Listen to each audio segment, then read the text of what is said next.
송정희 성우와 함께하는 한 달살이 낭독회에 찾아와 주셔서 감사드리고요. 저희는 송정희 성우님께 낭독을 배운 사람들이 모였습니다.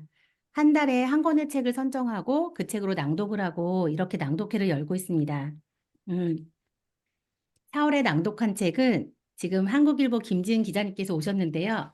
짜잔, 태도의 언어입니다. 이 책은 기자님이 인터뷰로 만난 사람들을 통해 배운 태도, 삶에 대한 그런 이야기들이 들어있는데요. 저희 김지은 기자님은 인터뷰 시리즈, 제가 그 단톡방에도 그 시리즈를 좀 보내드렸었는데, 그 3도에 이어서 실패해서 지금은 실패해서 인생을 더 진하게 배운 사람들의 이야기를 담은 실패의 연대기를 연재 중이십니다.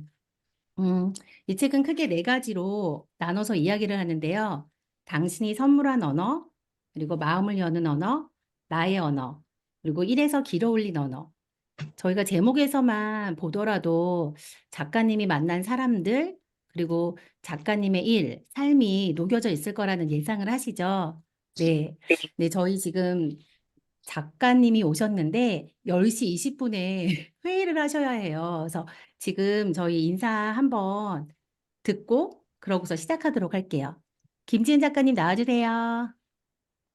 네, 저기 제가 잠시 자리를 옮겨야 될 것 같은데요. 네네. 옮기고서 말씀드려야 될 것 같습니다. 네. 잠깐만요. 네, 안녕하세요. 저 한국일보에서 기자로 일하고 있는 김지은입니다. 태도의 언어로 이렇게 한 달 동안 이 책을 읽어주시고 또 오늘 낭독까지 해주신다고 하셔서 기쁜 마음으로 참여를 했습니다. 사실 오늘 노동절이긴 하지만 언론사는 이제 근무를 하거든요. 그래서 저도 회사에 나와 있고, 다행히 이제 회의가 오늘 휴일 회의로 바뀌어서 오후로 회의가 미뤄져서 제가 간간히 준비를 하면서 낭독은 들을 수 있을 것 같아요. 아까 이제 임현선 선생님 맞으시죠? 순이에요. 순할 순. 임현순, 네, 네. 죄송합니다. 임현순 선생님께서 소개해 주셨는데, 저는 2002년부터 기자를 하고 있고요. 여러 부서를 돌다가 2018년부터 김지은의 3도 인터뷰라는 와이드 인터뷰 코너를 연재를 하게 됐어요. 그래서 이제 작년까지 시즌2 실패 연대기라는 주제로 하고 있고, 올해는 사실 이제 시즌3를 맞아서 애도라는 코너를 연재를 하고 있어요. 자살사별자들이 마음으로 쓰는 부분에서 이제 사랑하는 누군가를 자살로 잃은 사람들의 마음을 듣는 그런 인터뷰를 하고 있습니다. 태도의 언어는 제가 쓴 책 중에서도 에세이로는 첫 책이에요. 그래서 저한테도 이제 저의 스토리가 담겨 있기 때문에 굉장히 이제 남다른 의미가 있는 책이고, 그런 책을, 저의 분신과도 다름없는 책을 이렇게 낭독을 공부하시고, 사랑하는 분들께서 마음으로 영혼을 담아서 해주신다고 생각을 하니까 굉장히 뜻깊은 마음이 듭니다. 오늘 제가 그 처음부터 끝까지 빠짐없이 들을 수 있을지는 잘 모르겠지만, 제가 그 틈나는 대로 이어폰을 꽂으면서 어, 마음으로 함께 하겠습니다. 오늘 정말 감사합니다. 감사합니다. 네, 제가 지금 이어폰을 꽂고 그 얘기를 하고 있어 잘 어떻게 들리셨는지 모르겠어요. 네, 너무 잘 들렸고요. 저희 다행입니다. 애도도 계속 보면서 위로와 공감을 받도록 하겠습니다. 그 말씀하시는 순간에 또 한 연예인도 막 생각나고 막 순간적으로 막 이러는데, 그 안에서도 저희가 얻어갈 것들이 분명히 있을 것 같아요. 저도 몇 개 이제 막 인터뷰를 막 봤었거든요. 그러면서 저희 큰아이 18살 남자아이한테 막 재존송을 해줬어요. 음, 그 실패 연기, 감사합니다. 그 시리즈를 보면서 지금 한참 그럴 나이잖아요. 계속 실패를 경험할 나이인데 약간 같이 보면 좋겠다 싶어가지고 같이 이야기 나누고 해서 너무 좋았거든요. 근데 약간 애도의 경우에 뭐 저희 엄마한테 재존송을 할 것 같은 그런 느낌이 듭니다. 네. 너무 감사합니다. 감사드립니다. 그래서 틈틈이 잘 들어주시고요. 작가님 감사드리고요. 청자분들도 저희 낭독가에 어떤 작가님의 책을 낭독하는 낭독을 따라가시면서 내 삶에 당장 적용하고 싶은 그 마음의 말들을 한 가지 정도 가지고 가셨으면 좋겠습니다. 네. 그럼 태도의 언어 낭독을 시작하겠습니다. 첫 번째 낭독자는 조선의 선생님입니다. 안녕하세요. 조선혜입니다. 저의 낭독을 시작하겠습니다. 김혜수라는 태도 2. 배우 김혜수. 그는 내 인터뷰의 시작이다.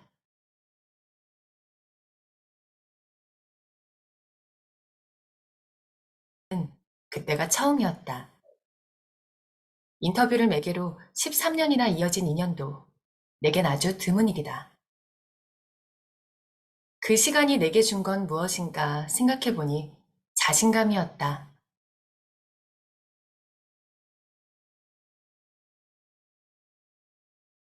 갖게 된 자신감.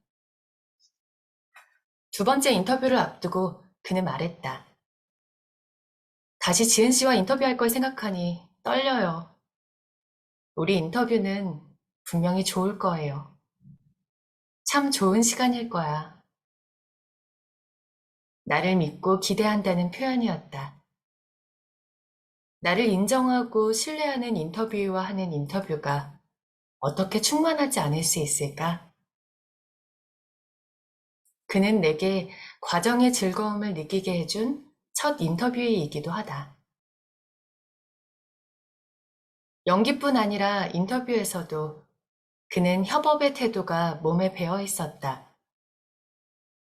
장소는 어디에서 하면 좋을지, 사진은 어떻게 찍을지를 논의하면서 처음으로 인터뷰어와 인터뷰어가 함께하는 과정의 즐거움을 느꼈다.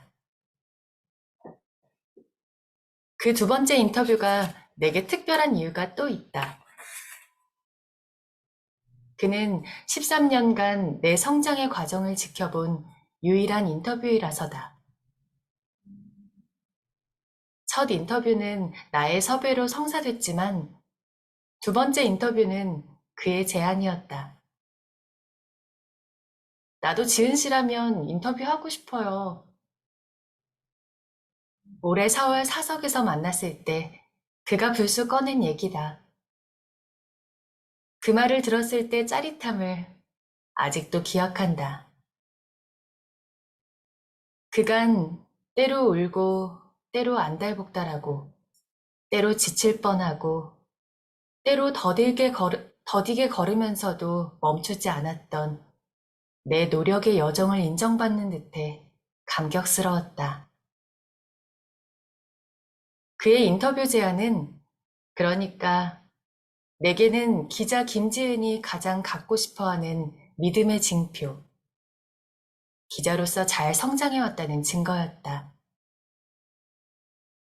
그는 13년 동안 기자 김지은이 맺어온 열매를 지켜본 사람이니까. 나 또한 두 번째 인터뷰로 그의 성장을 목도할 수 있었다. 무엇보다 내가 놀란 건 그가 지금까지 자신이 받은 트로피엔 그다지 큰 의미를 두지 않고 심지어 기억도 못한다는 사실이었다. 그렇다면 그가 이제까지 배우를 할 수 있었던 동력은 무엇인가? 내 청춘의 대부분을 바친 이 시간의 의미가 무엇인지, 나는 과연 어떤 배우인지 그 답을 찾는 게 참 중요했어요. 그의 실패에 여기에 도달한 건지도 몰라요. 우연히 영화 밀양을 두 번째로 본 이후, 그래, 연기는 저런 분들이 하는 거지. 나 그동안 참 수고했다. 이만하면 충분해. 라며 깔끔하게 돌아서려던 순간도 있었다. 그러나 그 시간마저 딛고 그는 여전히 우리 앞에 서 있다. 촬영 현장에서 내 연기 모니터링을 하다가 어느 순간 그런 걸 느꼈어요. 아, 나는 이런 배우구나. 한 20%쯤 부족하구나. 그래, 이런 배우도 있어야지. 이게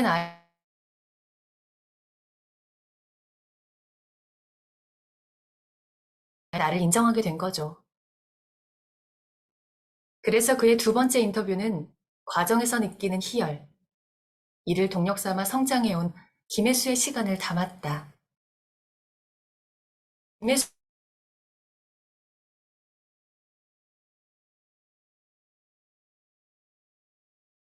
성공이 아닌 성장. 중요한 건 실패가 아닌 시도라는 삶의 태도가 그의 이름 석자가 지닌 무게를 만든 거였다. 인터뷰에서 그가 한 말 중에 별것 아닌 것 같은데도 많은 독자들이 인상 깊은 구절로 꼽은 대목이 있다. 내게도 그랬다. 난 좋은 건 많이 나누자는 쪽이에요. 좋은 말도 마찬가지. 난 말의 힘을 믿거든요. 온기 있는 말 한마디가 얼마나 내적인 힘이 되는데, 그리고 상대에게 얼마나 큰 동기부여가 되는데, 꼭 참는다고 저축되는 것도 아니고요. 생각만 그런 게 아니라 그는 자신의 그런 생각을 행동으로 보이는 사람이었다. 말로, 그리고 태도로. 지은 씨, 글 많이 써요. 자기 인터뷰는 사람을 살리는 글이에요. 자기가 받은 달란트예요. 이런 인터뷰를 계속하고 그걸 글로 쓰니 얼마나 성장을 하겠어요? 앞으로 뭐가 되려고 그러나? 성장이 가장 중요한 그는 남의 성장도 돕는 사람. 어쩌면 기질적으로 나는 배우가 맞지 않는 사람이라고 하면서도 그가 지금의 독보적인 배우로 성장할 수 있었던 비결일 테다. 나 역시 혜수 언니처럼 다른 이들에게 성장의 밑거름이 되고 싶어졌다. 성장을 나누는 관계란 얼마나 귀하고 아름다운가.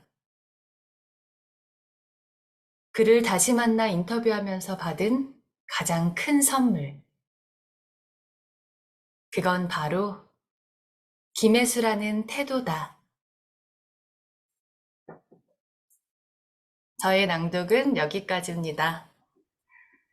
다음 낭독은 김미애 선생님입니다. 안녕하세요. 김미애입니다. 저희 낭독을 시작하겠습니다. 마음으로 듣는 김현숙. 이제 기자님이 말해봐요. 뭐 때문에 그렇게 힘들었어요? 어느 봄날 점심, 배우 김현숙 씨와 용리단계 식당에서 마주 앉았다. 그는 내게 하얀 수국 한 송이를 안겼다. 그가 입은 민소매 블라우스 사이로 여기저기 보학 자국이 보였다. 나는 그가 그래서 좋다. 나 같아서.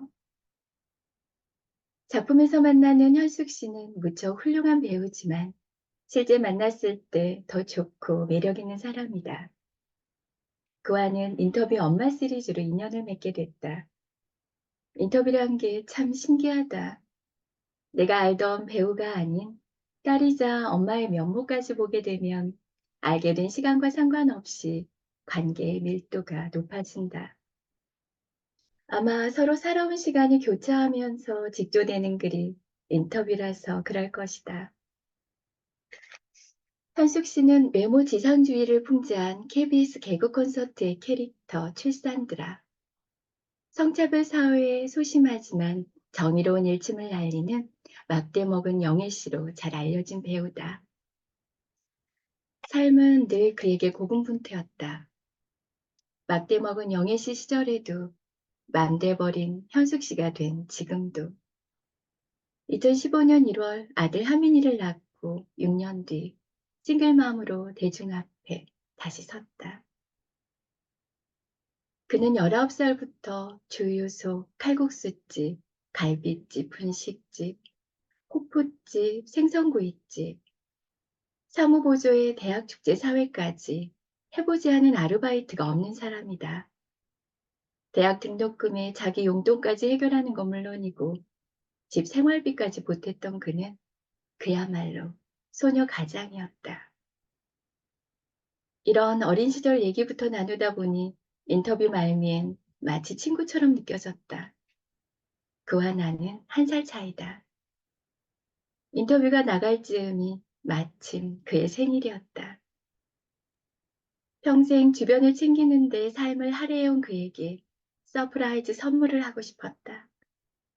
생일날 나는 그의 촬영장으로 생활을 장식한 케이크와 카드를 보냈다. 예상치 못한 사람이 생일을 챙겼다는 소박한 기쁨을 선물하고 싶었다. 케이크 앞에서 감격한 표정으로 앉은 그의 사진이 내게 도착했다. 그래서였는지도 모른다. 인터뷰 이후까지 인연이 이어진 이유가. 그는 마음을 받을 줄 아는 사람이었으니까. 어느 날 불쑥 기자님 뭐해요? 라고 안부 전화를 하는 현숙 씨의 다정함도 한몫했다. 용리단길에서 만난 그날은 현숙 씨가 갑자기 내 얘기를 물었다. 지나가듯 내가 했던 말을 잊지 않았던 거다. 그 질문이 마치 당신도 편하게 속을 풀어헤쳐 놓을 곳이 있어야 하지 않겠어요? 내가 그리 가까운 사이도 아니고 그런 얘기하기에 딱 좋은 거리 아니에요? 하는 듯했다. 나도 모르게 술술 내 얘기가 나왔다. 눈물까지 훔쳐가면서. 평소엔 주로 말을 하는 현숙 씨가 그때만큼은 내게 집중했다. 그가 하는 말이라곤 그랬구나. 힘들었겠네.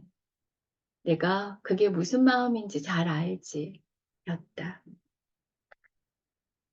한동안 내 얘기를 듣던 현숙 씨가 입을 열었다. 불행은 남 탓을 할 수 있으나 행복은 남에게서 찾을 수 없어요. 그는 가끔 정말 깜짝 놀랄 정도로 내공이 담긴 한마디를 이렇게 툭 내뱉는다. 인생이란, 행복이란 정말 그렇다. 그가 어떻게 해서 이 삶의 진리를 터득하게 됐는지 그 여정을 알기에 나는 더 깊이 공감했다.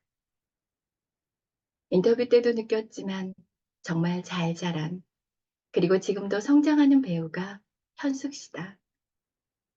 주위에 조력자가 있었던 것도 아니라 더 대단하게 느껴진다. 그런 그가 마치 내 마른 마음에 물을 부어주어야겠다는 듯 또 말문을 열었다.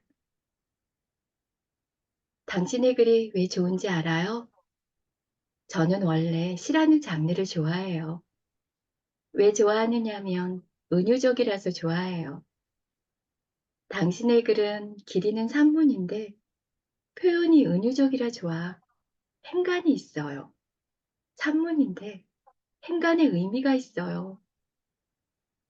그만큼 상대를 바라보는 시선에 진정성이 있어서 그렇다고 생각해요. 미사 여구를 바라는 사람이 볼 때는 너무 담담한가?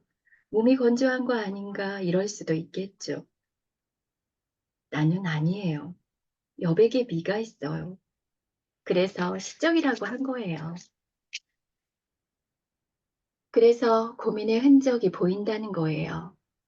그래서 진정성이 느껴져요. 그래서 쓸 때 되게 힘들었겠다 싶어요. 어떻게 하면 내가 이 사람을 대신해서 그의 말을 어떻게 하면 더 담백하면서도 잘 표현해 줄 수 있을까를 고민하는 흔적이 보이는 글이잖아요. 고민이 역력하게 보여요. 그래서 당신의 글이 감사했어요. 그는 무슨 대사라도 읊듯 숨도 안 쉬고 이 말을 해주었다.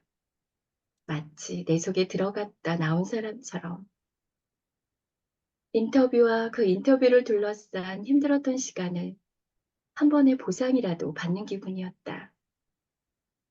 그러더니 이 말까지 덧붙여 나를 케어시켰다. 진심이에요. 저의 낭독은 여기까지입니다. 다음 낭독하실 분은 김혜진 선생님입니다. 저의 낭독을 시작하겠습니다. 거절당할 용기. 그다지 재능도 없는데 운도 따라주지 않는 욕망덩어리. 신이시여. 그런데 왜 제게 남의 능력을 기가 막히게 알아보는 눈은 주셨나요? 모차르트가 아닌 건 진작에 알았지만 살리에르까지 되고 싶진 않았어요. 인터뷰를 하면서 적잖이 드는 감정이다. 정확히는 섭외할 때다. 독자들에게 가닿는 인터뷰는 철저히 결과다. 눈이 밝아 그런 인터뷰를 발굴했고 운이 좋아 그가 섭외 요청을 수락했으며 인터뷰 당일 그가 무탈하게 인터뷰 장소에 도달했기에 이루어졌으니까. 나와 인터뷰의 교감이 독자들의 마음에 공감까지 일으켰다면 그야말로 100% 인터뷰. 이것이 바로 인터뷰의 기쁨이다. 그런데 그렇게 되기까지 과정이 너무나 힘든 작업이 또 인터뷰다. 실제 인터뷰 하나가 성사되기까지 나는 많은 거절을 겪는다. 셀럽일수록 그렇다. 프로모션 홍보 일정이 끝나서 말 한마디의 파급력이 너무나 큰 아티스트라서 조심스러워서 어느 한 군데하고만 인터뷰하면 다른 수많은 언론사의 원성을 사서 대개 그의 언론 대응을 더 맡은 홍보 대행사나 소속사에서 내놓는 이유지만 야속한 건 도리가 없다. 거절일 뿐인데도, 거절일 뿐인데도 거부당한 마음이다. 그에게 섭외 요청을 하기까지 나는 그에게 어떤 메시지를 끌어낼 수 있는지 파고 또 파고 공부하고 또 공부한다. 확신이 들면 어떻게든 연락처를 구해 인터뷰하고 싶다고 요청한다. 그건 요청이라는 무미건조한 말로 압축하는 것이 서러울 정도로 복잡한 과정. 설득도 했다가 동정을 자극하기도 했다가 내가 당신을 얼마나 인터뷰하고 싶은지 읍소도 한다. 러브레터가 이렇지 않을까 싶다. 섭외라는 건 내게는 흡사 짝사랑에 빠지는 과정이다. 그래서 때로, 아니 자주, 참으로 구차하다. 이런 안달복달, 애걸복걸, 안절부절이 있단 말인가? 어떤 인터뷰어가 섭외의 노력을 두고 인터뷰의 가치를 인지하지 못하는 권한 없는 담당자에게 정성을 기울이는 것만큼 힘 빠지고 자존감 떨어지는 일도 없다라고 느꼈다고 말한 것을 봤는데, 맞다. 섭외는 끊임없이 자존감의 바닥을 시험받는 과정이다. 그런데 그러면서도 나는 두드리고 또 두드린다. 그 문이 인터뷰에게로 가는 적합한 관문인지 아닌지 매번 알 수는 없다. 다만 내가 관문으로 여긴 그도 사람이고 인터뷰도 사람이라서 어느 방법이 통할지는 아무도 모른다는 것만 한다. 그렇게 최선을 다해보는 것이다. 엄마가 곧잘 하는 말 중에 어느 구름에 비 올 줄 알고라는 게 있다. 딱 그렇다. 그렇게 맷집과 오기를 기른하지만 거절당하는 일엔 도무지 익숙해지지가 않는다. 섭외가 짝사랑이라면 거절은 그 사랑에게 노라는 답을 듣는 일이다. 앞서 내가 들어온 거절의 사유를 열거했지만 내게는 결국 내가 유명 인터뷰어가 아니라서라는 말로 들린다. 그렇게 공들였던 인터뷰이가 나의 제안은 단박에 거절하더니 유퀴즈 온더블록에 나온 것을 볼 때 나는 유재석이 되기를 열망한다. 내가 유재석이었더라면 그는 지금 내 앞에 있으리라. TV를 바라보는 그때 내 눈은 마치 모차르트를 몰래 훔쳐보는 시기와 질투로 이글거리는 살리에르와 닮았을 테다.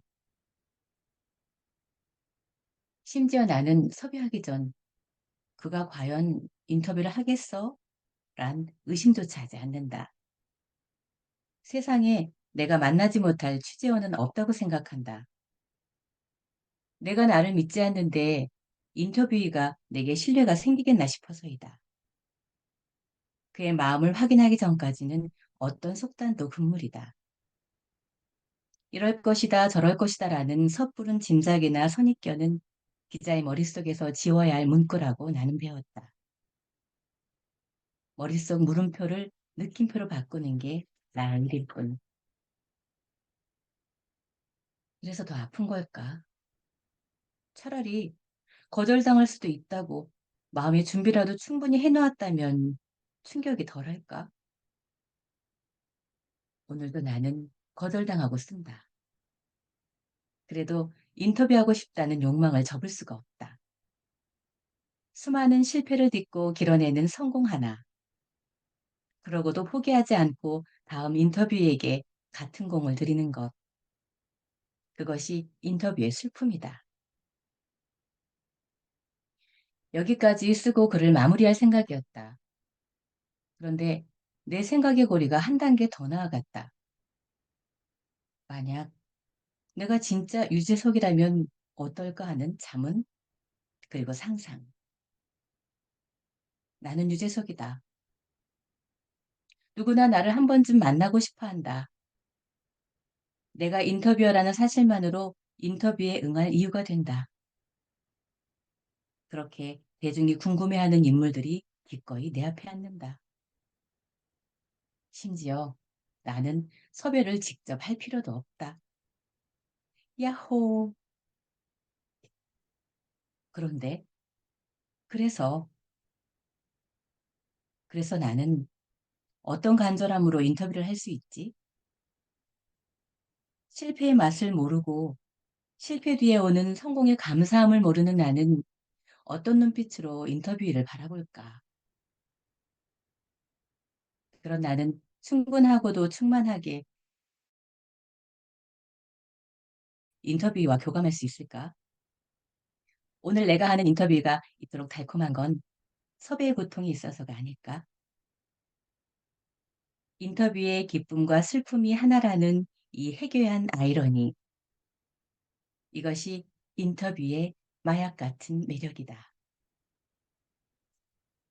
다음 낭독은 박정현님입니다. 네, 저의 낭독을 시작하겠습니다. 내가 유재석이 아니라서 얻은 것. 유퀴즈는 인터뷰와 예능을 결합한 프로다. 시작은 길거리에서 처음 만난 일반인들을 즉석에서 섭외해 얘기를 나누는 콘셉트였다. 펄떡펄떡 뛰는 평범한 이들의 이야기가 참 좋았다. 할머니들이 나올 때는 TV 속으로 들어가 나도 그 옆에 앉고 싶을 정도였다. 눈치 볼 것도 가릴 것도 없지만 순수한 수줍음을 간직한 할머니들의 입담은 참 사랑스러웠다.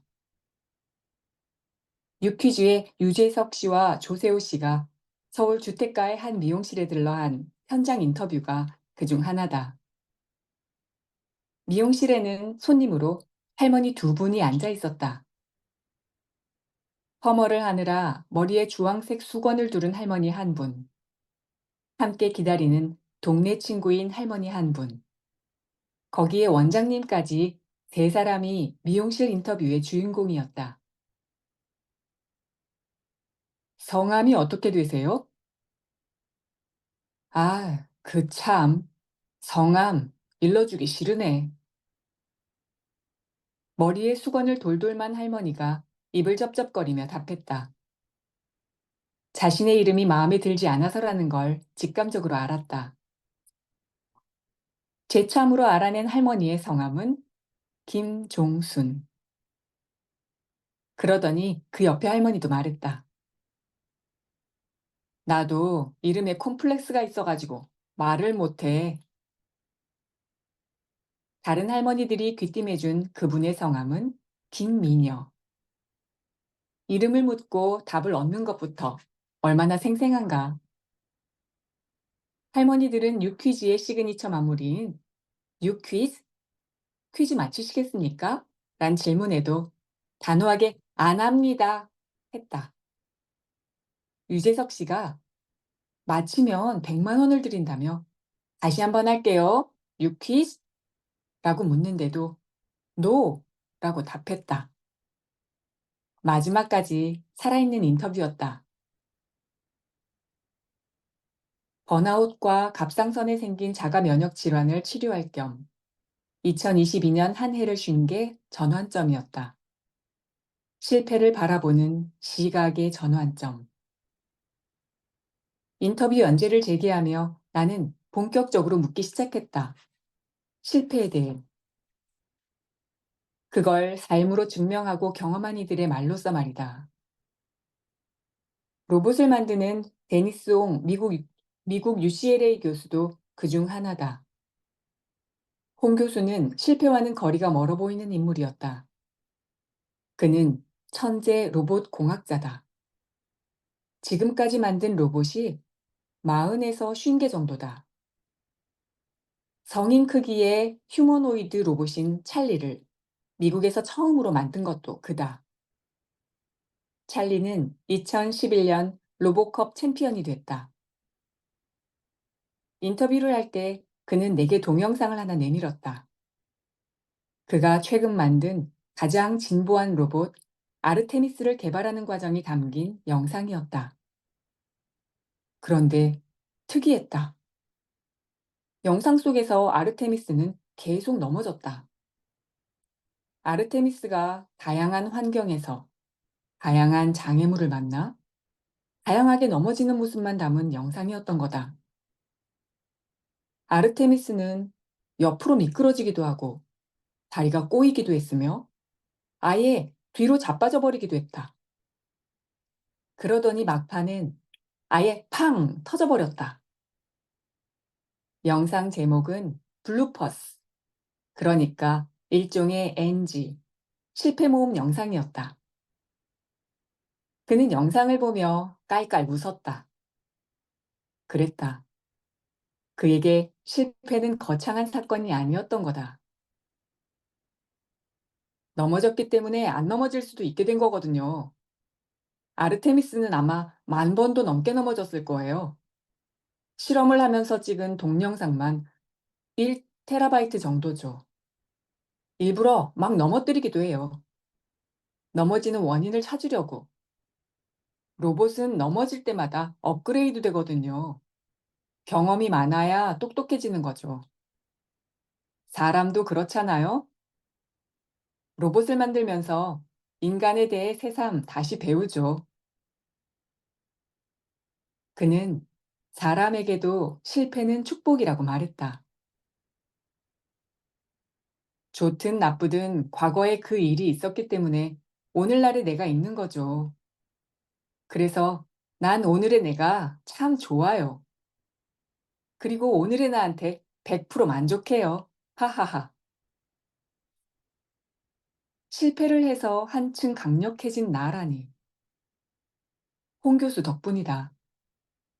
실패를 수없이 해온 나를 긍정하게 된 것은 실패했기에 돌아가는 법을 알았고, 실패했기에 성공의 기쁨이 더 컸으며, 실패했기에 실패한 이들을 공감할 수 있는 품이 생겼다. 실패하지 않았더라면 몰랐을 선물이었다. 홍 교수처럼 그래서 나는 한층 강력한 인터뷰어가 된 것 아닐까?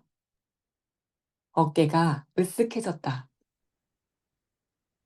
현재 유재석이라는 정상의 방송인을 만든 건 과거 그가 버텨온 무명 시간, 그 시기에 무수한 실패들이었다는 걸 안다. 그러나 적어도 인터뷰어로서 나는 유재석 씨보다 단연 나은 게 있다. 실패의 경험이다. 유재석이 아니라서 실패할 수 있었던 인터뷰어 김지은이. 그래서 좋다. 저의 낭독은 여기까지입니다. 다음 낭독은 김경숙 선생님이십니다. 저희 낭독을 시작하겠습니다. 마음을 여는 마법. 기자님이 마법을 부린 것 같아요. 실패를 주제로 인터뷰한 로봇공학자 데니스 홍 교수에게 이런 말을 들었다. 기분이 나쁘지 않았다. 저 실은 마법사예요. 라며 은근슬쩍 그 칭찬을 받아 하는 이유다. 홍 교수는 인터뷰하기 전엔 그 주제로 30분 이상 얘기할 게 있을까요?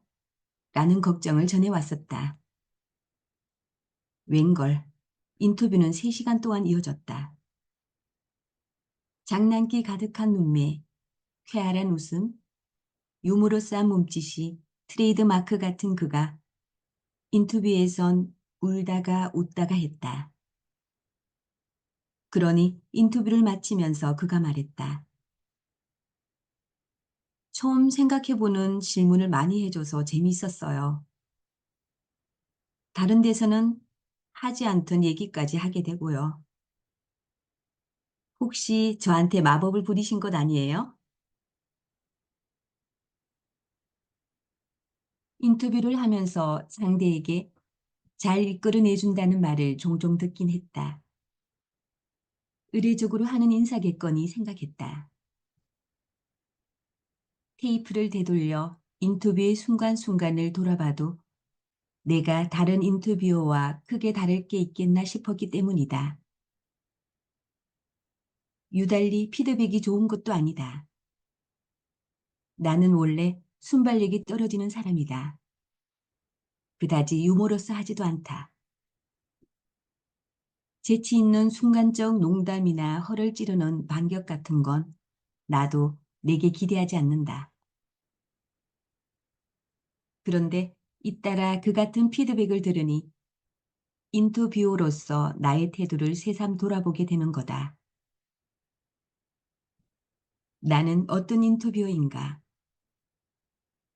순발력은 없지만 성실하게 계획을 세운다.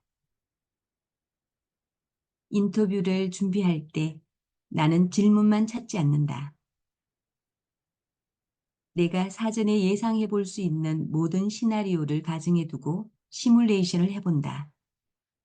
특히 처음이 중요하다. 인터뷰이가 피곤한 상태라거나 기분이 좋지 않을 때인 더욱. 그럴 때 어떤 질문으로 마음을 풀어줄 수 있을지 생각한다. 거기다 이 질문에 이렇게 답할 경우, 저 질문에 저렇게 답할 경우, 인터뷰가 잘 풀리지 않을 경우, 인터뷰가 술술 잘 될 경우 이런 상황을 미리 떠올려 본다. 유머러스하진 않지만 새로운 질문을 하려고 한다. 인터뷰이가 과거에 인터뷰를 많이 해본 사람일수록 그렇다. 어딜 가든 누굴 만나든 들었던 질문이 또 나온다면 나는 식상한 인터뷰가 되고 상대는 말할 맛이 떨어진다. 인터뷰도 재미있어야 말이 잘 나온다. 이 사람도 다른 사람들과 비슷하군. 그런 평가를 듣는 게 나는 싫다.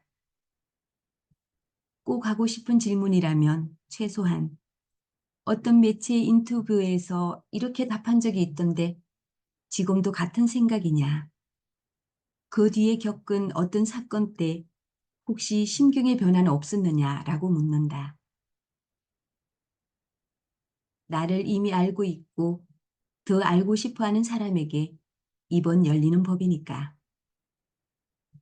또 하나, 눈을 바라본다. 인터뷰를 할 때 내 심정은 내 눈이 카메라였으면 하는 것이다. 눈빛을 바라보며 인터뷰를 하는 게 그만큼 좋다. 사람은 말 마디마다 눈빛이 달라진다. 눈동자의 감정이 그대로 실린다. 기분 나쁜 일을 떠올릴 땐 서늘해지고 아련한 기억이 떠오를 땐 노을이 진다. 설레는 마음일 땐 눈에도 별들이 둥둥 떠다닌다. 그 감정을 잘 헤아려야 말에 담긴 그의 진의를 헷갈리지 않고 글에 담을 수 있다. 여기까지 적고 보니 그런 때 나의 눈은 과연 어떨까 궁금해졌다. 자신의 눈에 몰입한 나의 눈동자에서 상대는 무엇을 볼까에 생각이 미친다. 그는 내 눈동자에서 자신을 보게 되지 않을까? 상대의 눈빛에서 느낀 감정이 내 눈빛에 고스란히 비칠 테니 말이다. 인터뷰는 결국 눈빛의 대화일는지 모른다. 인터뷰를 할 때 내 손은 노트북을 치기에 분주하고 옆에선 사진 기자의 셔터 소리가 들려도 서로가 서로에게 집중할 수 있는 이유다. 나는 특출나게 타고난 재능이 별로 없는 사람이다. 어느 자리에서 누구를 만나든 분위기를 잘 띄우는 재주가 있는 동료 기자를 부러워한 적이 있다. 어쩜 그런 상황에서 그런 말을 상대를 무장해제시키지? 그를 보고 있으면 부러움에 몸이 달았다. 기자로서 또 인터뷰어로서 큰 장점이다. 기자는 일단 편한 사람이어야 할 때가 많으니까. 그래야 상대가 다시 만나고 싶어 하고 말하고 싶어 할 테니까. 그런 능력을 가르쳐주는 학원이 있다면 당장 수강증을 끊고 싶었다. 재능 없는 내가 그나마 인터뷰로 여기까지 오게 된 비결을 꼽자면 성실함이려니 한다. 나의 부족함과 미흡함을 채워보려는 노력의 태도. 나는 적어도 당신이 믿어볼 만한 기자라는 걸 마음에서 마음으로 전달하려는 태도의 언어. 그 언어를 나는 좀 할 줄 아는 것 아닐까? 저의 낭독은 여기까지입니다. 다음 낭독은 성경수 선생님이십니다.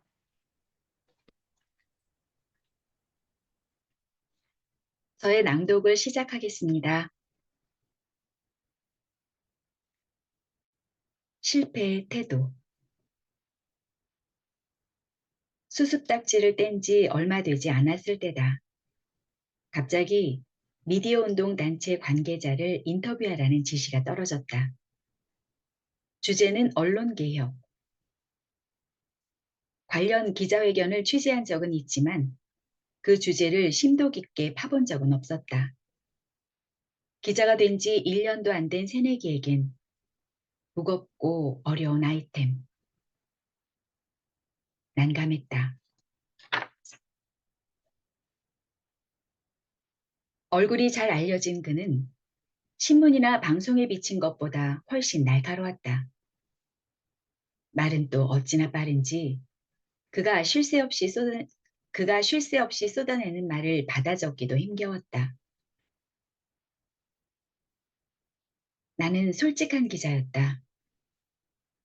그러지 않아도 바로 이해가 안 되는 단어들이 입에속 재생 버튼을 눌러놓은 듯 흘러가니 잘 이해되지 않는 듯한 표정을 여러 번 지었을 것이다.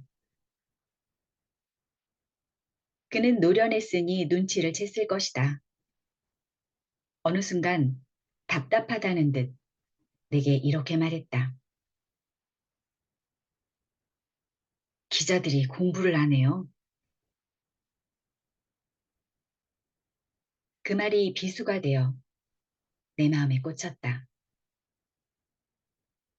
그나마 나만 비난했다면 모르겠지만 그는 기자들을 싸잡아 게으르고 공부하지 않는 집단으로 몰아붙였다.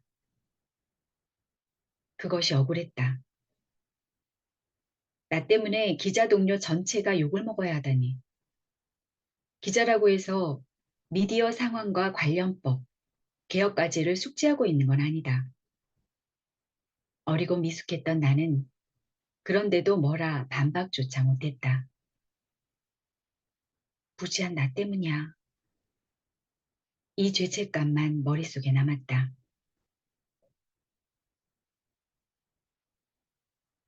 인터뷰하는데 준비를 어느 정도 해야 하나요? 흔히 받는 질문이다. 내 대답은 대체적으로 이렇다. 많이 하면 할수록 좋아요. 어떤 인터뷰는 일주일 내내 준비하기도 한다. 그 기간 동안 인터뷰이한테 푹 빠져 있는 것이다.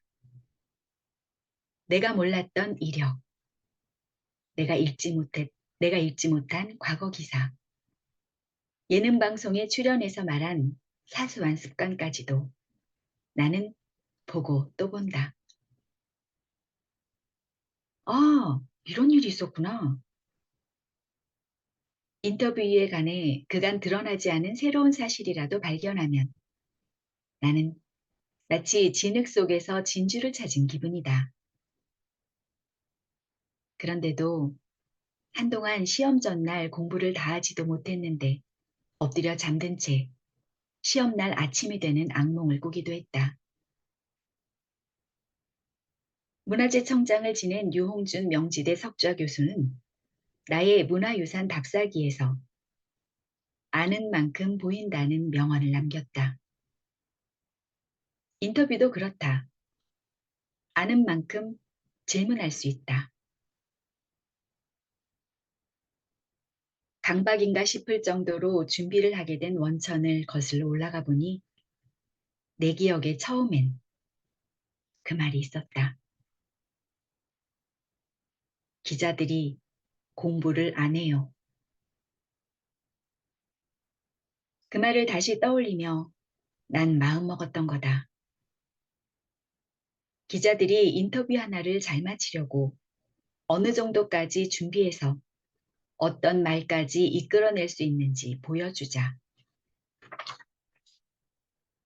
과거에 들었던 그 한마디를 거짓 명제로 만들려 나는 부단히 애를 쓰고 있었다.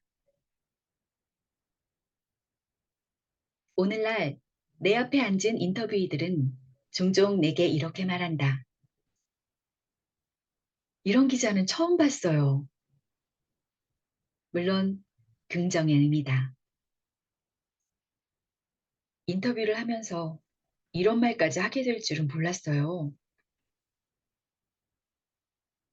그의 심연 속으로 들어가는 길잡이 같은 질문을 내가 제법 했다는 이야기다. 그런 말들이 좋다.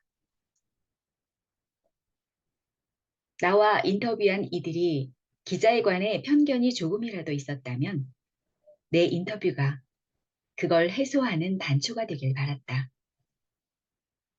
인터뷰를 하고 난 뒤, 아, 이 인터뷰 하길 정말 잘했다 생각이 들기를 바랐다.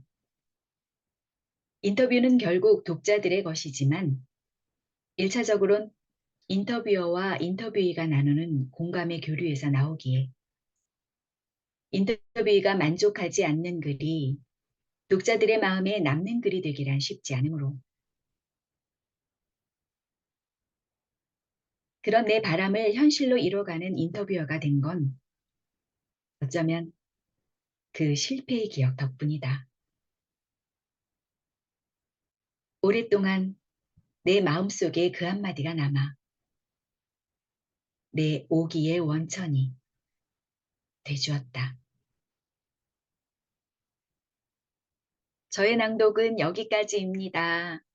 다음 낭독은 송은미 선생님입니다. 네, 낭독 시작하겠습니다.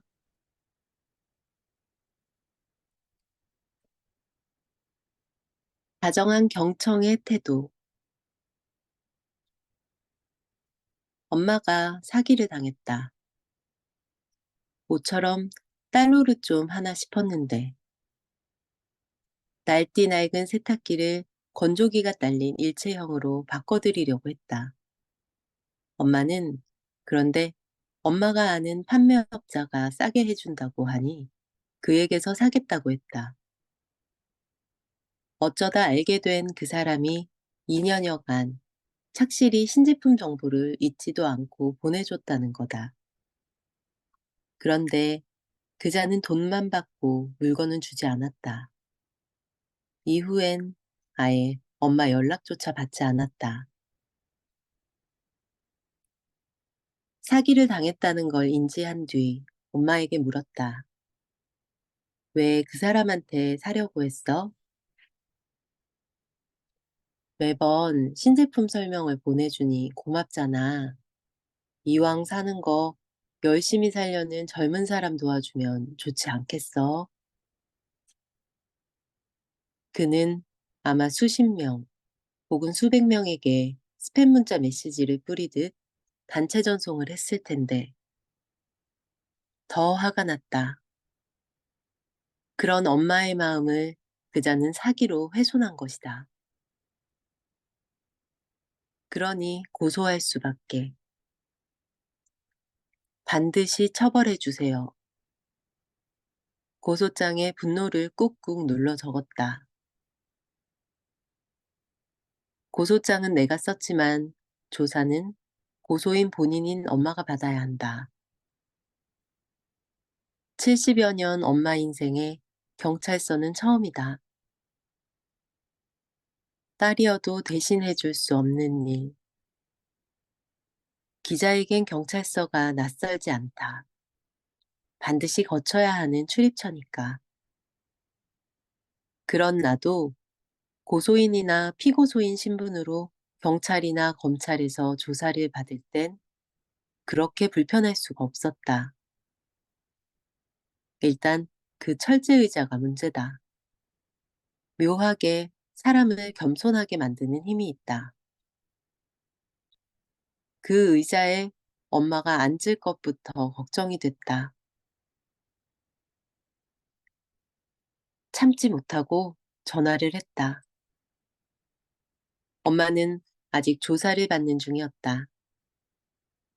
엄마에게 사건이 어디에 배당됐는지 묻자 맞은편 경찰관이 본인이 설명하겠다고 했는지 전화를 넘겨받았다. 안녕하세요. 모 경찰서 모 수사팀 모 경위입니다. 전화 건너편에선 청량한 여성의 목소리가 들렸다. 아, 안심이다. 21년 동안 기자를 하며 얻은 부수적인 재능 중 하나는 인사하는 목소리나 태도만 봐도 어떤 사람인지 대략 파악된다는 사실이다. 게다가 그는 사건의 전모를 이미 파악하고 어떻게 수사할지도 머릿속으로 그리고 있었다. 일을 재치 있고 빠르게 처리하는 솜씨를 지녔다는 걸 직감할 수 있었다. 그러니 길게 부탁하고 말 것도 없었다. 간단히 통화를 마무리했다. 아차, 전화를 끊는데 불현듯 이 말은 할 걸 싶었다. 엄마 잘못이 아니다. 누구도 당할 수 있는 게 사기다. 나이 들어서 당한 게 아니다. 그러니 너무 자책하지 마시라. 이렇게 말해달라는 부탁 말이다. 수사 담당자가 그렇게 말해주면 엄마 마음이 한결 가벼워질 것 같았다. 그냥 너더러 사라고 할 걸. 괜히 내가 고집을 피워서 사기를 당한 뒤 엄마가 이렇게 말씀하실 때마다 속이 부글부글 끓었던 터다.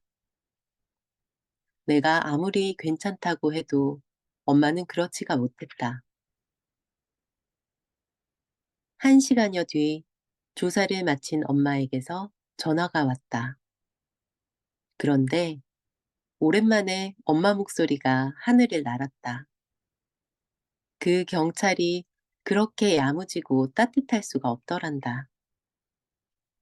처음엔 엄마한테 선생님, 선생님 하더니 내가 자신과 동갑이라는 걸 알고 나더니 제가 어머님이라고 불러도 될까요? 하면서 진짜 엄마에게 말하듯 했다는 것이다. 스트레스 받고 걱정해서 아프시면 그게 제일 손해가 막심한 거예요. 일은 저희가 할 테니 이제 걱정 말고 기다리고 계세요. 액수가 적다고 수사 진척이 더딘 게 아니에요. 그리고 이게 왜 적은 돈이에요. 나이 들어서 당하신 게 아니에요. 누구라도 사기는 당할 수 있어요. 선의를 가진 사람한테 사기를 친 사람이 나쁜 거지. 어머님 잘못이 아니에요. 조서를 쓰며 그렇게 다정하게 말했다고 한다. 특히 스트레스로 아프시면 그게 제일 큰 손해라는 말은 3번이나 하더라고 엄마는 말했다. 내 속 이야기를 듣기라도 했을까? 정말 신기하고 고마웠다. 게다가 일처리는 어쩜 그렇게 척척 신속하게 하는지. 엄마의 칭찬은 끝이 날 줄 몰랐다. 엄마는 이미 경찰서에 들어선 순간부터 위로를 받았다고 했다. 엄마는 아마 경찰서의 낯선 공기에 이미 잔뜩 얼어 엉거주춤 들어갔을 것이다. 무슨 일로 오셨어요? 그런 엄마를 보자마자 환하게 웃으며 응대하니까 그 경찰이었다고 한다. 떼인 돈을 받고 피의자가 법의 처분을 받는다고 해도 상처받은 마음까지 치유되긴 어렵다. 게다가 수사가 끝날 때까지 고소인의 마음 한편은 늘 비구름이 짙게 내리깔려 있을 테다. 그런데 수사가 종결되기도 전에 이런 효력이 나타날 수도 있다는 걸 이번에 알게 된 거다. 경찰과 다정함이란 단어는 왠지 어울리지 않는다. 어색한 두 단어가 만나니 이런 힘이 발휘된다. 다정한 조사는 수사만으로는 풀어주지 못하는 마음의 상처까지 보듬었다. 그렇다고 조사 시간이 더 길어진 것도 아니다. 역량과 직무를 벗어난 행위도 아니다. 태도의 문제다. 새삼 듣는 태도에 관해 생각해 본다. 이런 것이 마음으로 듣는 태도가 아닌가 싶어서다. 마음으로 듣는 태도의 힘.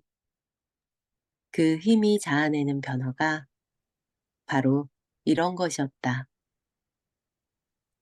네, 저는 여기까지 하겠습니다. 다음 낭독자는 정미선 님이십니다. 저의 낭독을 시작하겠습니다. 나이 들매 태도. 나이 40이 됐다. 이 문장을 말할 수 있기까지 오래 걸렸다. 40은 외로웠다. 입 밖으로 40이라는 내 나이 이름을 내뱉으면 진짜 40에 갇혀버리기라도 할 것만 같아서 두려웠다. 40은 30과는 달리 어떤 경계를 넘는 느낌이었다. 더 이상 어리광도, 시행착오도, 게으름도 허용되지 않을 것 같은 나이. 내가 이룬 게 도대체 뭔가? 40의 문 앞에 선 나는 이 생각에 사로잡혔다. 10수년간 기자라는 한 우물을 팠는데 이 우물을 파서 나온 건 무엇인가?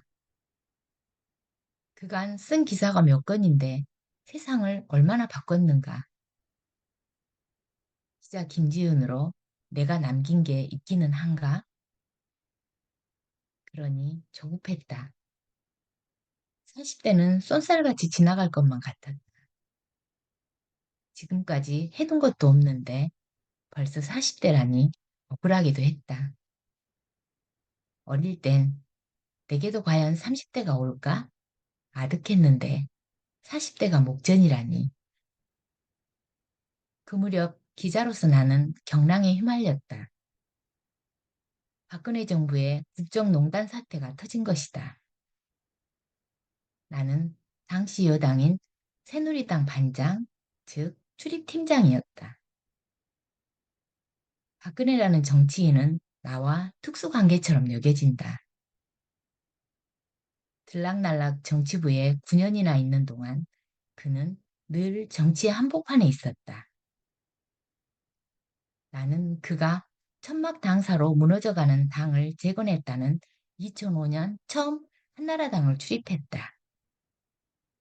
그는 그 당의 대표이자 잠재적 대선 주자였다. 역사상 가장 치열한 정치 내전으로 불리는 2007년 한나라당 대선 후보 경선 때는 박근혜 후보 캠프에 출입했다. 정치부 두 번째 발령이었다. 그가 대통령에 당선돼 임기 후반부를 시작할 땐 여당 반장으로 세 번째 정치부 생활을 시작했다. 그런데 몰랐다. 그가 개명 전 최순실, 최소원이라는 사인에게 농락당했고 국정까지 휘둘렸을 줄은. 나는 심지어 최소원이라는 인물의 존재 자체도 알지 못했다. 측근이라는 참모 대부분도 그랬으니 나라고 볼 수 있나 싶은 게 합리적인 생각인데 나는 기자인 내가 몰랐다는 사실 때문에 부러웠다. 박근혜라는 정치인의 본질이나 실체에 한 발 더 다가가는 기사를 쓰기는커녕 모래성 같은 허상의 정치인을 만드는데 기여라도 한 것은 아닐까? 괴로웠다. 그때다. 기레기라는 멸칭이 삽시간에 퍼진 것은 쓰는 기사마다 댓글이 달렸다. 나뿐만이 아니었다. 기사만 쓰면 과거 기자들이 오보를 냈거나 미진하게 질문한 기자회견 장면 같은 사례가 동원돼 댓글에 달렸다. 그저 기레기 세 글자만 남기는 댓글도 많았다.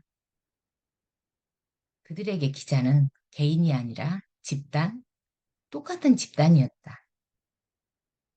그렇게 싸잡혀 1년여 욕을 먹고 보니 허무해졌다. 개인적인 일도 겹쳤다. 회사 인사와 관련해서다. 2017년 대선을 치른 뒤 그의 말, 정치부를 좋지 않은 마음으로 나가게 됐다. 그래도 신은 다른 문을 열어주셨다. 한 번쯤 가보고 싶었던 현재는 통합 뉴스룸으로 개편된 디지털 콘텐츠국으로 인사가 난 거다. 그때 떠오른 게 인터뷰 시리즈였다. 삶의 길을 묻는 인터뷰. 아마도 내가 방황하고 있기 때문이었을 거다. 다시 태어나도 기자를 할 거라고 장담했던 내가 과연 기자를 계속하는 게 맞을까라는 대질문에 맞닥뜨렸으니까. 아무리 혼자 자문하고 골머리를 알아본 듯 답을 알 수는 없었다. 그런데 물을 수는 있었다. 기자가 하는 일은 결국 대신 물어 확인하고 진실에 가까운 팩트 조각을 최대한 찾아 알기 쉽게 전달하는 것. 그렇다면 이 질문에 답, 인생을 어떻게 살 것이냐는 진리에 한 발짝 더 다가갈 수 있는 팩트의 조각들을 진짜 삶의 이야기에서 찾아보자. 이게 내 생각이었다. 게다가 인터뷰는 내가 사랑하는 장르, 작고한 화가 김점선 선생의 인터뷰집, 김점선 스타일을 보면서 꿈꿨다. 나도 언젠가는 이런 인터뷰집을 내고 싶어.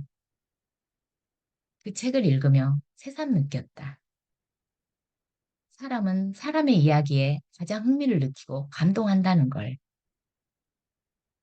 인터뷰는 인터뷰어인 한 사람의 인생이 인터뷰인 다른 사람의 인생과 만나며 직조되는 예술이다. 오가는 문답에 두 사람이 살아온 시간이 녹아있기 때문이다. 그것이 인터뷰의 재미고 밀도다. 누군가의 삶에 길을 대는 인터뷰다. 삶의 길, 삶의 도를 묻는다. 누구나 삶에는 단계가 있다. 1도, 2도를 거쳐 가장 조화로운 3도 화음의 삶을 꿈꾸며 저어간다. 그러나 뜻대로 되지 않는 것이 삶. 그래서 더 가치가 있는 걸까? 3도 인터뷰는 제멋대로인 그 삶을 묻고 들어보기를 한다.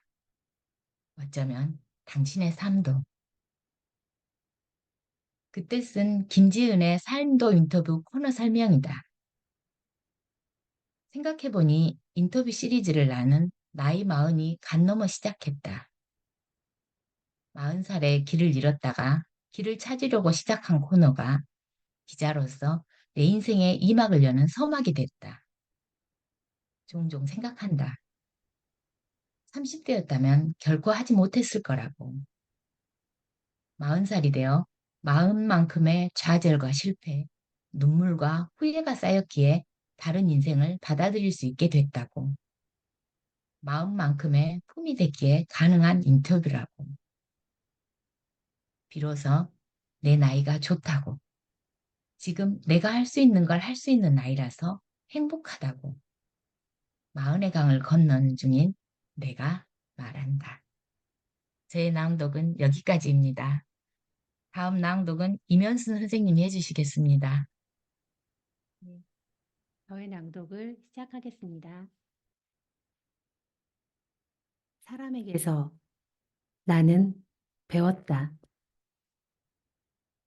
때론 어떤 사람의 한마디가 평생에 걸쳐 내게 영향을 미치기도 한다. 고등학교 때 유일하게 입시학원을 다닌 적이 있다. 영어 선생님은 학생들에게 다정했다. 목소리를 높이지도 나무라지도 않았지만 학생들에게 열과 성을 다한다는 게 온몸으로 느껴져 수업에 집중할 수밖에 없었다. 어느 날 선생님이 예문을 설명하다 이런 말을 했다. 흔히 어른들이 공부해서 남주냐고 하는데 나는 생각이 달라요. 공부는 남주려고 하는 거예요. 지금 여러분들 부모님이 내주시는 학원비 강의까지 들을 수 있는 건 그런 환경에서 태어난 덕분이에요. 모두가 이런 게 아니에요. 그럼 이렇게 잘 배우고 나중에 좋은 직장 얻어 나만 잘 살면 될까요? 나눠야죠. 나는 운이 좋아 유복하게 컸지만 그렇지 못한 사람들을 위해서. 그래서 공동체인 거예요. 공부해서 남주자. 내 마음에 느낌표가 찍혔다. 대학에 가는 것 말고는 지향이 없던 내 공부의 여정에 등대를 만난 기분이었다.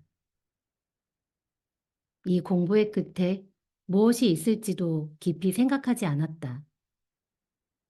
그런데 그 학원 선생님의 한마디는 내게 왜 공부해야 하는지를 생각해 보게 하는 질문이었다.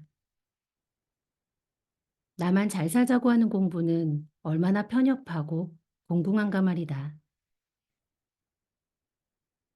내가 타고난 환경은 내 노력의 결과가 아니며 그저 감사하는 데 그치는 게 아니라 더 능동적으로 현실을 바꾸는 데 기여해야 한다고 그때 처음 생각했다. 내 손으로 돈을 벌기 시작하면 소득의 일부를 나누는 일부터 해보자고 마음먹은 것도 그때다. 내 좁았던 시야는 나뿐만 아니라 다른 사람, 강자뿐 아니라 약자, 가진 자뿐 아니라 못 가진 자에게로 넓어졌다.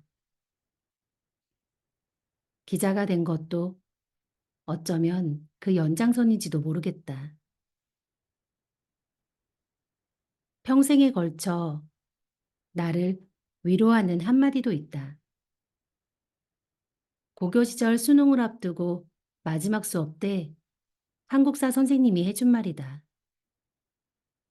수업 끄트머리에 선생님은 칠판에 이렇게 썼다.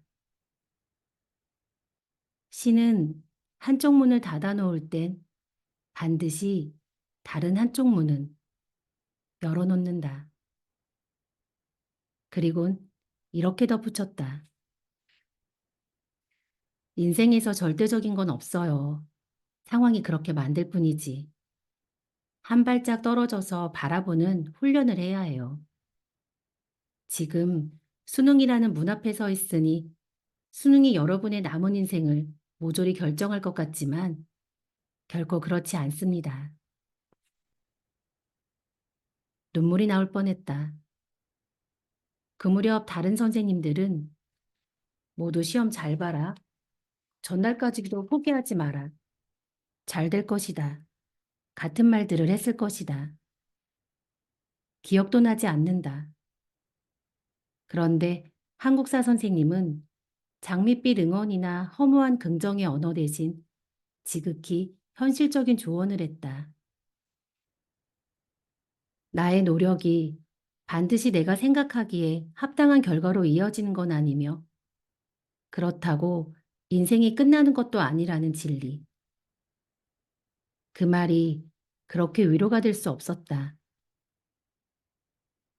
고3 시절에 내 앞엔 의대라는 하나의 문만 있는 줄 알았지만 난 신이 마련해둔 다른 한쪽 문을 열었고 기자가 됐다. 두 스승에게서 삶의 표대를 찾았듯 기자로서 인터뷰를 하면서도 나는 사람에게서 배운다. 그래서 인터뷰를 내가 좋아하는 건지도 모르겠다. 사람이 좋아서, 세상을 사랑해서 그 호기심을 동력으로 좀 더 나은 사회를 만들고 싶어 기자가 됐는데 그런 나도 사람이 싫어질 때가 많다. 내 안에 연료가 바닥날 때 신기하게도 인터뷰를 하고 나면 가득 충전이 된다. 내 인터뷰는 한 사람이 살아온 인생길의 맥락을 잇고 꿰매는 과정이다. 지금까지 그의 생을 붙든 건 무엇인가? 삶의 고비를 그는 어떤 힘으로 넘어왔나? 그러니 인터뷰를 하고 나면 내 앞의 존재 속으로 들어갔다 나온 느낌이다. 사람에 따라 그 문을 쉽게 열어주기도 반만 열어주기도 한동안 열어주지 않는 경우도 있다. 그러나 끝내 내가 문고리를 잡고 열어 그가 지나온 시간과 버텨온 마음속을 유영하고 나오면 그 순간 나는 한껏 가볍고도 충만해진다. 그래, 내가 이러려고 인터뷰를 시작했지. 이런 인터뷰를 하려고 기자가 됐지. 기자하길 참 잘했어. 보람을 넘어선 자부심이다. 기자로서 내 자존감은 그렇게 커왔다. 삶이란 여정을 걷는 누구에게나 자기만의 절대적인 우여곡절이 있다. 신기하게도 굽이굽이 막다른 길을 돌고 깊은 계곡을 건너온 사람일수록 미소는 빛난다. 기자라서, 인터뷰어라서 운이 좋게 보고들은 그 아름다움을 더 많은 이들에게 전하고 싶어 나는 인터뷰를 한다. 사람이 사람에게 줄 수 있는 가장 큰 선물은 위로와 공감이고 그 일을 인터뷰가 할 수 있다고 믿는다. 그래서 난 오늘도 사람에게서 기꺼이 배운다. 저의 낭독은 여기까지입니다. 다음은 윤혜자 선생님께서 낭독해 주시겠습니다. 네, 저의 낭독을 시작하겠습니다. 직업인으로서 소명의 태도. 해가 거듭할수록 나도 기자로서 나의 태도를 돌아볼 일이 생긴다. 특히 인터뷰 요청에 인터뷰해봐야 기자들은 듣고 싶은 것만 듣고 쓰고 싶은 것만 쓰잖아요. 같은 말을 들으면 억울하지만 반성의 마음이 든다.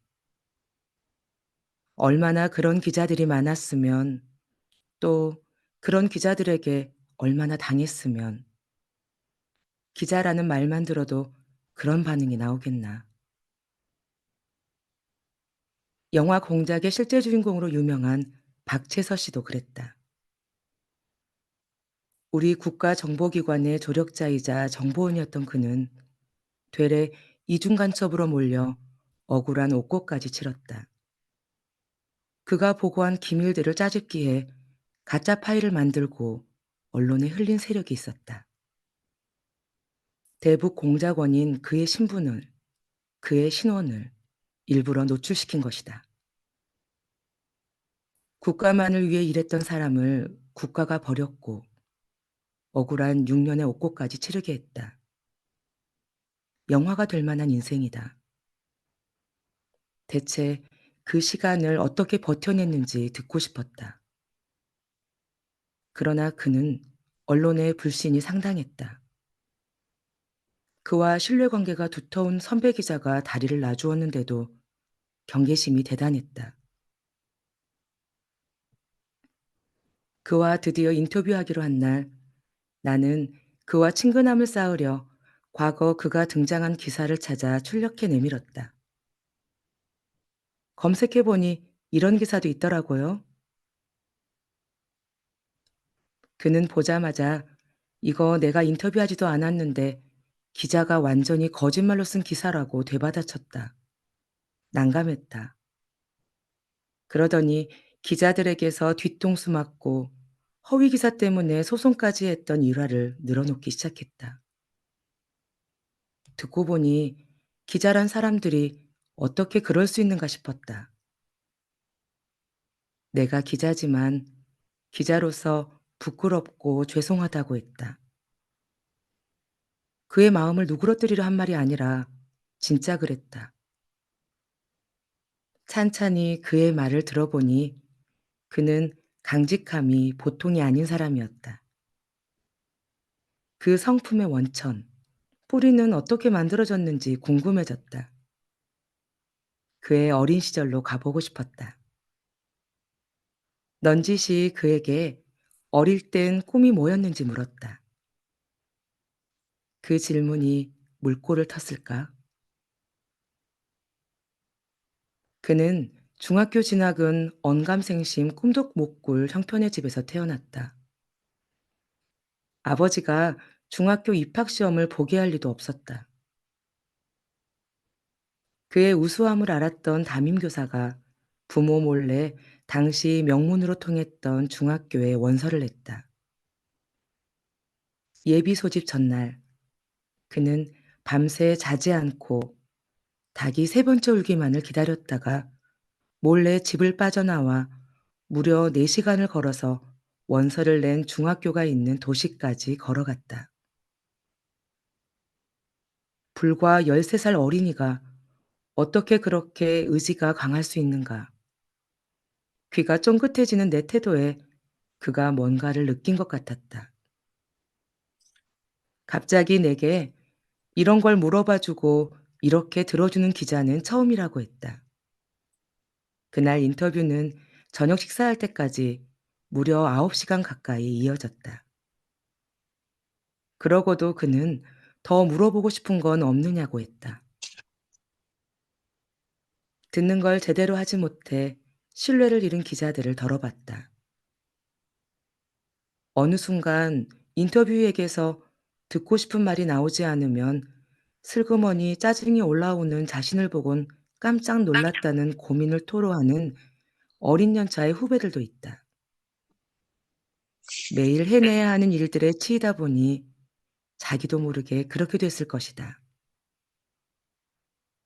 내 앞에 앉은 혹은 나와 통화를 하는 상대를 사람이 아니라 취재원이라는 무생물의 존재로 느낄 수도 있다. 그래서 틈만 나면 되는다. 기자로서 내가 물을 수 있는 힘이 어디서 왔는지를. 그것은 바로 시민이자 유권자, 그리고 납세자인 독자들이 부여한 권리이자 의무다. 기자의 질문은 그래서 사적인 것이어선 안 되며 사회의 권력을 지키는 데 쓰여서도 안 된다. 그래서 묻고 최선을 다해 답을 듣는다. 마음으로 듣고 머리로 듣는다. 내 앞에 취재원도 사람이며 이 기사 역시 사람을 살리는 데 쓰여야 함을 잊지 않으려고 노력한다. 그것이 기자로서 내가 지키려는 영혼이다. 저의 낭독은 여기까지입니다. 다음 낭독은 김미옥 선생님께서 들려주시겠습니다. 네, 안녕하세요. 소리꽃 김미옥입니다. 마지막 주자입니다. 저의 낭독을 시작하겠습니다. 아이디에 담은 태도. 꽤 여러 번 강연을 했다. 기자가 되고자 하는 준비생들, 이제 막 기자가 된 후배들 앞에서. 2권의 인터뷰집과 1권의 인터뷰 워크북을 낸 뒤엔 독자들과 마주하는 북토크의 기회도 여러 번 있었다. 내가 가장 좋아하는 시간은 청중과 질문을 매개로 대화를 나누는 시간이다. 그간 나올 법한데 한 번도 받아보지 못한 질문이 있다. 내 아이디와 관련된 것이다. 내 이메일 아이디는 루나다. 기자가 된 일에 바뀌지 않았다. 입사 시험에 합격하고 나서 아이디를 제출하라고 할 때 꽤 오래 고민했고 의미를 부여해 만든 것이다. 루나는 달의 여신이다. 달을 떠올리고 지은 아이디다. 문이라고 하면 너무 단순하며 흔했다. 문시인 기자들이 흔히 그 아이디를 쓰기도 했다. 그래서 루나라고 정했다. 상대에게 각인시키기도 쉬웠다. 왜 달인가 하면 그 속성이 기자라는 일과 무척 흡사해서다. 달은 스스로 빛을 내지 못한다. 기자도 그렇다. 기자는 팩트로 존재하며 진실에 다가간 보도를 했을 때 독자가 그 의미를 인정해준다. 그러니까 기자의 존재의 이유는 독자인 것이다. 달은 지구 주위를 공전한다. 38만 킬로미터라는 거리를 유지하면서 기자가 취재 대상과 지켜야 하는 거리. 불가근 불가원의 원칙과 닮았다. 너무 멀어서도 너무 가까워서도 안 되는 거리 말이다. 달은 지구와 가장 가까운 천체다. 지구를 근접거리에서 관찰하는 셈이다. 기자도 결국은 관찰하는 사람이다. 기자가 개입하는 순간 그는 기자가 아닌 플레이어로 전락한다.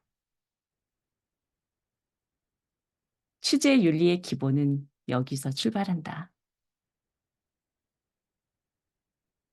내가 기자로서 지키고 싶은 태도를 나는 내 아이디 루나에 담은 것이다. 생각해보면 그래서 참 묘한 일이다.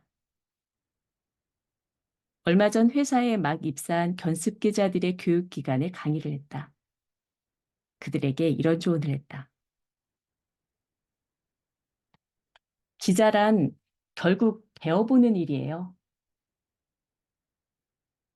후배들이 호기심 어린 눈빛으로 내 다음 말을 기다렸다.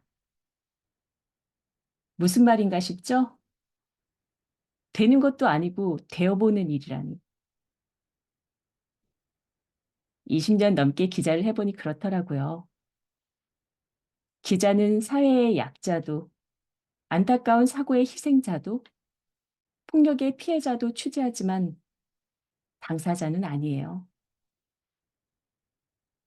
취재하다 보면 그들의 감정에 깊이 이입돼 마음이 아프지만 그 개인의 감정에 몰입되면 오히려 무엇을 취재해야 할지, 진짜 문제는 무엇인지, 사건의 본질은 무엇인지 보지 못할 수도 있어요. 다른 취재원도 마찬가지. 우리는 경찰도 검찰도 기업도 국회의원도 대통령도 상대하지만 역시 당사자가 돼서는 안 돼요. 그들이 주는 정보에 매몰되면 받아 쓰는 타이피스트가 됩니다. 역시 정보를 쥔 자의 시각에서 기사를 쓰게 되기 쉽죠. 우리는 납세자이자 유권자인 독자의 편에서 사안을 바라보고 취재해야 해요. 당사자가 아니므로 상황을 냉철하게 판단할 수 있고 그 판단의 근거가 되는 팩트를 취재할 수 있다는 의미다. 다만 그 입장이 되어보면 어떤 질문을 할 수 있을지 떠오른다. 지금 필요한 제도가 무엇인지, 왜 이 사안을 독자들이 관심을 갖고 지켜봐야 하는지 답을 찾을 수 있다. 후배들은 고개를 끄덕였다. 당사자가 되는 것이 아니라 되어보는 것의 의미는 그렇다. 그러니 기자는 끊임없이 거리두기를 훈련받는 일인지도 모르겠다. 기자가 된 지 얼마 되지 않은 신입 기자들이 가장 많이 힘들어할 때가 폭력의 피해자나 희생자의 유족을 취재할 때다. 어떤 심정일지 굳이 미뤄 짐작하지 않아도 그 고통에 직결된다. 그래도 기자는 물어야 한다. 같은 비극이 반복되지 않게 하려면 말이다. 당사자의 목소리만큼 강력한 건 없다. 물론 그 당사자가 입을 열 수 있게 되기까지 때론 기다려야 하기도, 때론 설득해야 하기도 한다. 그런 힘겨운 취재를 할 때 마음의 거리두기를 하기란 쉽지 않은 일이다. 인터뷰를 할 때도 마찬가지다. 나는 인터뷰로 상대의 삶과 마음 속으로 때로 깊이 들어가지만 그가 되어서는 안 된다. 그때 그의 처지가 되어 보아야 질문이 생긴다. 인터뷰가 내 앞에서 눈물을 흘려도 나는 그 눈물을 기록하며 물어야 한다. 그렇게 거리를 지켰을 때 독자가 공감하는 글이 나온다. 써놓고 보니 참 얄궂은 일이다. 하지만 어느 일이나 그렇지 않겠나. 가수 오디션 프로그램에서 내로라 하는 프로듀서들이 이런 말을 하는 게 다 같은 맥락이다. 무대에서 가수가 먼저 울어버리면 정작 관객은 울 기회를 잃어요.